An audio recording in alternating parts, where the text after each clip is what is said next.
Yurtimizda yana bir necha kundan so'ng 2025-2026 o'quv yilining so'nggi qo'ng'irog'i chalinadi. Unutilmas ushbu kunni tinch va xavfsiz holatda o'tkazish, yozgi ta'til mavsumida o'quvchilarni qarovsiz qoldirmaslik, ularning xavfsizligini ta'minlash maqsadida esa Uchko'prik tumani 4-umumo'rta ta'lim maktabida otalar yig'ilishi o'tkazildi.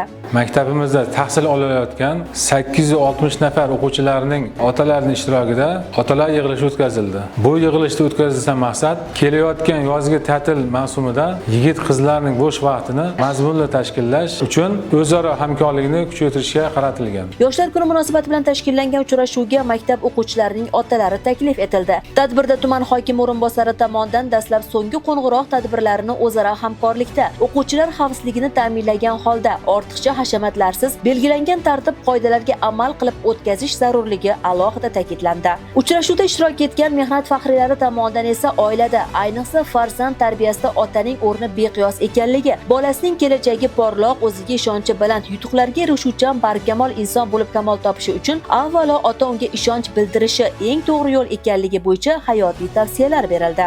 Ota-onani o'zi avvalambor ibratli bo'lish kerak. Bola otadan oladi, onadan oladi va bolani tarbiyalaydigan ota-ona.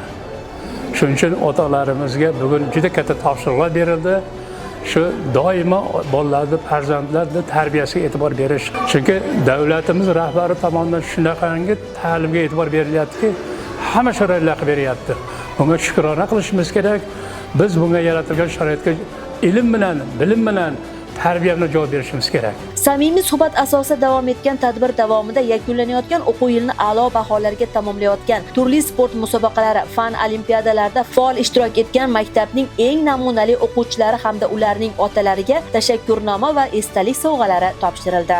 Bu meni to'ng'ich farzandlarim hisoblanadi. Bular aslida egizak. Mana Husanboy va Zuhroxon, mana bularning orqasidan ota-onalar majlisiga yig'ilishga keldik. Tashakkurnoma oldik. Bolalarimning orqasidan rahmat eshitdim. Shunday farzandlarimiz borligidan faxrlanamiz. Albatta, har bir ota-ona uchun farzandi ortidan rahmat eshitish va rag'bat olishdan-da ortiq mukofot bo'lmasa kerak. Aynan ana shunday farzandining ta'lim tarbiyasi bee'tibor bo'lmagan otalar yig'ilishi yakuniga ko'ra, yozgi ta'til mavsumida ham o'quvchi yoshlarning kasb-hunar o'rganishi, sport bilan shug'ullanishi va maroqli hordiq chiqarishlari uchun turli to'garaklar va mashg'ulotlarga jalb etish bo'yicha hamkorlikdagi ish rejasi tuzib olindi.